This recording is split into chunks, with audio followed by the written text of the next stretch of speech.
Recruiting company മുഖേന 5 മാസം മുമ്പാണ് സോഫി ബെന്നി ദമാമിലെത്തിയത്.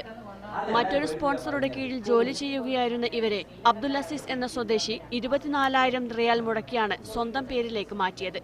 എന്നാൽ 1 മാസം പിന്നിട്ടപ്പോഴേക്കും കുടുംബത്തെ വേർപിരിഞ്ഞുള്ള പ്രവാസ ജീവിതത്തിൽ പുതിയ സാഹചര്യങ്ങളോട് ഇണങ്ങാനാവാതെ ഇവർ മനോവിഭ്രാന്തി പ്രകടിപ്പിച്ചു തുടങ്ങി.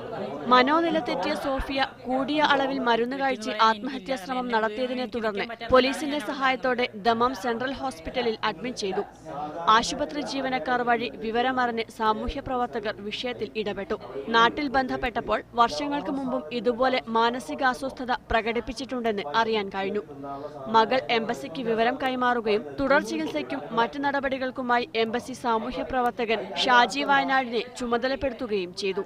ഞാൻ ഇവിടെ എൻ്റെ മക്കളെ വളർത്താൻ വേണ്ടിയിട്ടാണ് വന്നത്. എനിക്കിപ്പോൾ ഇവിടെ സുഖമില്ലാത്തതുകൊണ്ട് സുഖമില്ലാന്ന് എൻ്റെ മേലിൻ്റെ ശരീരത്തിന് സുഖമില്ലാന്ന് തോന്നുന്നതുകൊണ്ട് ഞാനിപ്പം വീട്ടിലേക്ക് പോകുന്നു. രോഗബാധിതയായിരിക്കെ സോഫിക്ക് മികച്ച പരിചരണമാണ് സ്പോൺസറും കുടുംബവും നൽകിയത്. 1 മാസത്തെ ശമ്പളം നാട്ടിലേക്ക് അയക്കുകയും ചെയ്തു. സോഫിയുടെ കുടുംബത്തിന് സഹായം നൽകാനും പൂർണ്ണ ആരോഗ്യസ്ഥിതി വീണ്ടെടുക്കുവാനും ഏത് ചികിത്സയ്ക്കും ഒരുക്കമാണെന്നും അദ്ദേഹം അറിയിച്ചു. Media 1 Dammam.